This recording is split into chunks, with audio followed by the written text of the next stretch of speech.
तैयार हो, ऐसे धर्म को हम धर्म के रूप में स्वीकार करते हैं और इस तरह के भावना से भावित ऐसे धर्म से उपासित प्रत्येक धर्म का कल्याण हो, ऐसी हमारी भावना रहती है। और उसी धार्मिक भावना से ओतप्रोत होकर के इस वर्ष का शंकराचार्य बनने के बाद ये पहला हमारा चातुर्मास है जो मुंबा माई आई, मुंबा माई आई, जहाँ मुंबा माई आई का मतलब यहाँ माँ भी होता है और आई का मतलब आना भी होता है। जहाँ मुंबा माँ यहाँ कृपा करने के लिए, अपना वात्सल्य और करुणा देने के लिए इस महामाया की नगरी पर विराजमान है, प्रतिष्ठित है। ऐसी नगरी में जिसका स्वरूप यदि हो गया है माया नगरी के रूप में हो गया है, हम चाहते हैं ये मुंबई नगरी अध्यात्म नगरी के रूप में जानी जाए, धर्म नगरी के रूप में जानी जाए। और हमारा उद्देश्य इस बार का चतुर्मास करने का वही है, क्योंकि धर्म ही समाधान दे सकता है, धर्म ही सद्भावना दे सकता है। हम सब चाहते हैं सब धार्मिक भावना से ओतप्रोत हो जाएं, सबके जीवन में वह धर्म का स्वरूप उद्भासित हो जाए और सबका कल्याण की कामना सबके जीवन में हो जाए।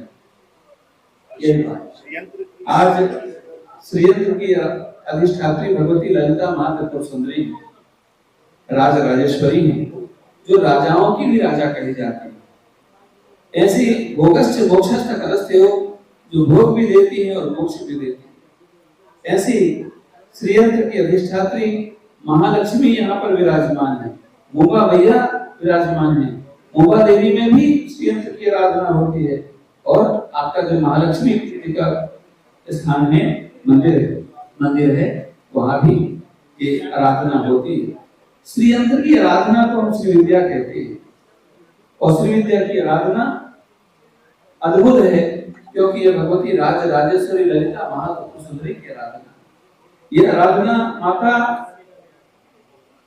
माता पद्मावती की आराधना है, ये आराधना माँ राज राजेश्वरी की आराधना है।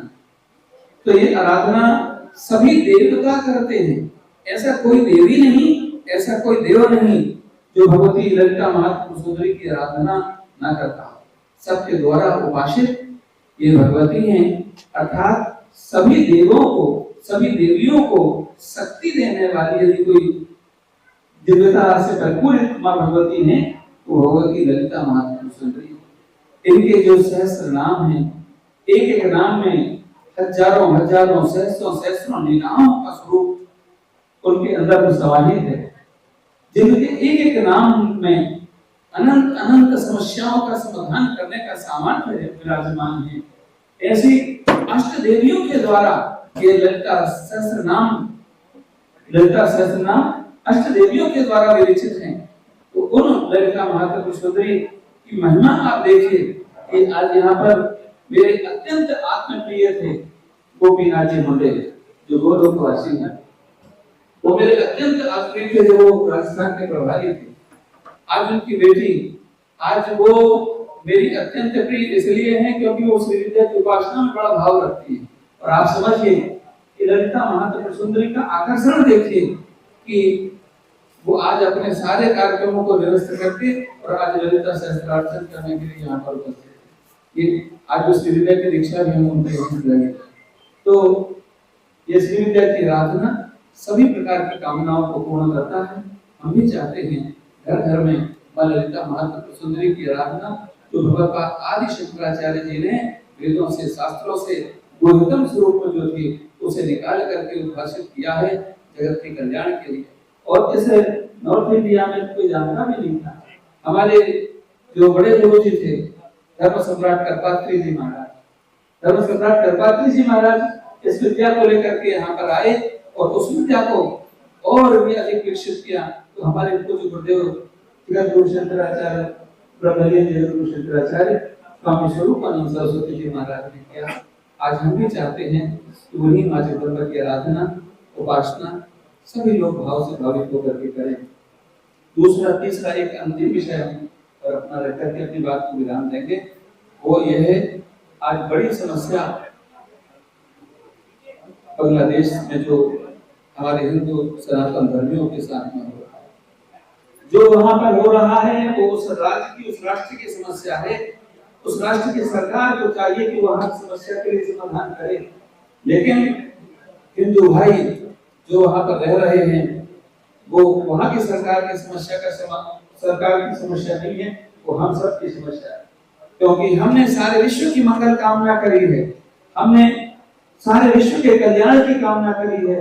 कभी हमने किसी देश पर आक्रमण नहीं किया, कभी हमने किसी के अधिकार का हनन नहीं किया, कभी हमने किसी उपासना के स्थल पर हमने कब्जा नहीं किया, कभी हमने उपासना की किसी की उपासना को ठेस नहीं पहुंचाया। लेकिन आज हमारे उपासना के स्थल तोड़े जा रहे हैं। आज वहां पर हमारे जो हिंदू धर्म की माताएं बहनें हैं, उनकी मान सम्मान, उनकी लज्जा का हरण हो रहा है। आज वहां पर और जो हिंदू भाई हैं, उनको सताया जा रहा है। ये निश्चित रूप से हम उदार चरितानां वसुधैव कुटुंबकम् की अवधारणा रखते हैं, सबकी मंगल कामना करते हैं, लेकिन जो हमारे हिंदू भाई हैं, उनकी भी हमें चिंता है। उनके साथ जो हो रहा है, उसके लिए एक धर्माचार्य होने के लिए, आज सनातन धर्म के सर्वोच्च पद पर विराजमान होने के नाते आज हम भारत की सरकार से इस ओर हम अपना ध्यान भी आकर्षित करेंगे। साथ ही साथ में एक बात आदेशित करके भी कहेंगे, क्योंकि हमारा अधिकार है आचार्य होने के नाते, कि वहां के जो हिंदू भाई हैं, उनके रक्षा सुरक्षा भारत की सरकार सुनिश्चित करे। उनकी रक्षा सुरक्षा करना भारत की सरकार की जिम्मेदारी है। भारत की सरकार इस दिशा में कार्य कर रही है। हमें पता है जो वर्तमान सरकार है, वो संपूर्ण विश्व में और शांति चाहती है, समाधान चाहती है। साथ साथ में सनातन धर्म का प्रचार और प्रसार इसीलिए हो रहा है क्योंकि सनातन धर्म ही सारे विश्व को शांति और समाधान और सद्भाव प्रदान करेगा। और इस हेतु हमारी जो वर्तमान सरकार है, मोदी जी हैं, वो भी इस दिशा में काम कर रहे हैं। लेकिन हम चाहते हैं और भी अधिक जो कार्य करने की आवश्यकता है, उस दिशा में काम हो, ताकि हमारे सनातन धर्मियों की, हमारे जो वहाँ की माताएं बहनें हैं, उनकी रक्षा हो, सुरक्षा हो, और साथ साथ में वहाँ की उपासना के जो स्थल हैं, उनकी भी रक्षा सुरक्षा हो। यही हमारी भावना। धर्म के अवतार थे, लेकिन पांडवों ने विदुर जी को हमेशा उनकी भावना को, उनकी नीति को, उनके धर्म के स्वरूप को तिरोहित किया, तो उनका विनाश हो गया। लेकिन पांडवों ने धर्मराज युधिष्ठिर के धर्म के आग्रह को स्वीकार किया, उनके दिशा को, निर्देश को स्वीकार किया, उनको विजय प्राप्त हुआ। तो समझने वाली बात यह है कि राजनीति धर्म से दिशा प्राप्त करे, धर्म से ही समन्वित हो जाए, तो संपूर्ण राष्ट्र का ही मंगल हो जाएगा, राष्ट्र का नहीं सारे विश्व का मंगल हो जाएगा।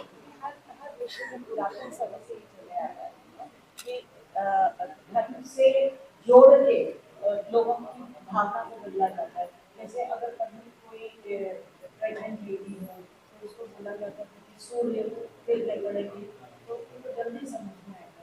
तो धर्म का क्या इसमें धर्म के हमारे यहाँ तो जन्म से लेकर मृत्यु तक और प्रातःकाल जागने से लेकर शांति तक प्रत्येक क्रिया धर्म से ही देखी जाती है।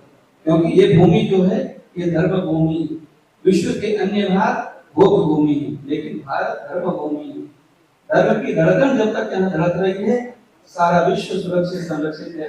जिस दिन भारत भूमि से धर्म की धड़कन धड़कना बंद हो जाएगी, सारा विश्व प्रलयंकारी महाप्रलय में परिणत हो जाएगा।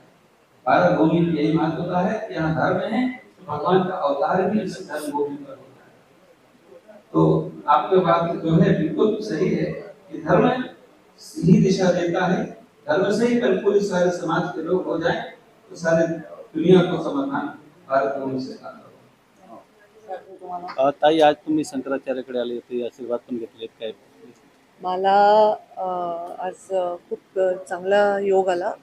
माझ्या वडिलांचा आणि आदरणीय शंकराचार्य, परमपूज्य शंकराचार्यजी ब्रह्मानंदजींचा खूप जुना परिचय होता. ते जेव्हा राजस्थानचे प्रभारी होते, तेव्हा ते दोघं खूप भेटायचे आणि काय त्यांनी ती आठवण सांगितली आमच्या कॉमन ओळखीतल्या एकाला आणि त्यांनी सांगितलं की गोपीनाथजी बहुत म्हणजे करीब थे आणि मग त्यांची मुलगी इथे काम करते असं त्यांचं म्हणल्यानंतर त्यांनी उल्लेख केल्यानंतर मी स्वतः त्यांच्या भेटीला आलेली आहे आणि आता त्यांची भेट घेऊन मी माझ्या मीटिंगला जाईन.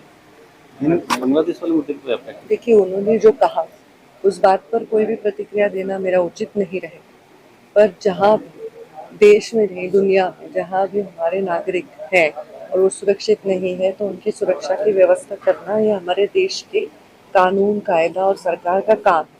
आपने देखा जैसे युद्ध छिड़ गया था रशिया में भी, वहाँ से भी हमारे विद्यार्थियों को हमने वापस लाया है.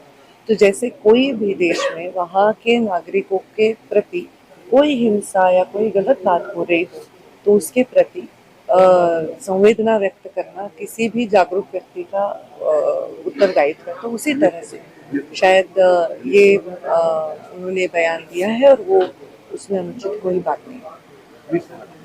फोगाट पर क्या करेंगे? फोगाट पे क्या कहेंगे जो 100 ग्राम वजन के बाद उनको ओलंपिक से देखिए इसमें क्या कहें, पूरा देश जो कह रहा है वही कहेंगे. बहुत बुरा लगा, बहुत मतलब इस बात को शब्दों में नहीं बयां कर सकते. और इस बारे में मुझे लगता है कि अथॉरिटीज योग्य कार्रवाई करेंगी. ठीक, थैंक यू.